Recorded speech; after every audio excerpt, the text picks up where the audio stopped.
আসসালামু আলাইকুম বন্ধুরা, এটা আমার আঙ্গুর বাগান। আর এখন দেখাচ্ছি রাশিয়ান উচ্চ ফলনশীল একটা ভ্যারাইটি। এই ভ্যারাইটির নাম একেলো। তো এটা লাল রঙিল আঙ্গুর, পাকলে রঙিল কালার হবে। এই আঙ্গুরের ভিতরে 1-2টা বীজ থাকে। তো খেতে অনেক সুস্বাদু, আর এটা অনেক উচ্চ ফলনশীল একটা ভ্যারাইটি। দেখেন কি পরিমাণ ধরছে।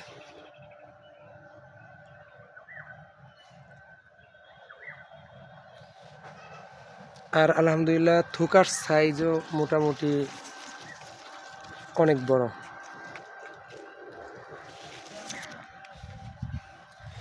বড় ছোট মিলে এই থোকা আসে। এই যে দেখেন, এটা যেমন ছোট, আবার এই পাশে দেখেন বিশাল সাইজের থোকা।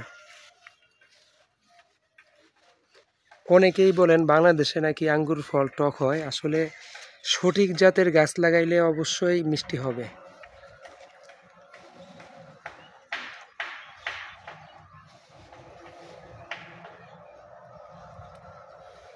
আঙ্গুরের সাইজও মাশাল্লাহ বড়। এখনো পাকার সময় হয় নাই, পাকতে আরও 1-1.5 মাস সময় লাগবে। তো 1-1.5 মাস পরে মোটামুটি আরও বড় হবে।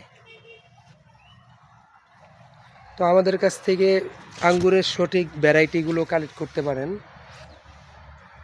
এই ভ্যারাইটি বা আরও অন্য অন্য আঙ্গুরের ভালো ভালো ভ্যারাইটির চারা উৎপাদন করা আছে, ওগুলো নিতে পারেন। এই হচ্ছে আঙ্গুরের চারাগুলো। তো এখানে বিভিন্ন ভ্যারাইটির চারা আছে, কালো, লাল, সবুজ। সকলেই ভালো থাকবেন। আসসালামু আলাইকুম।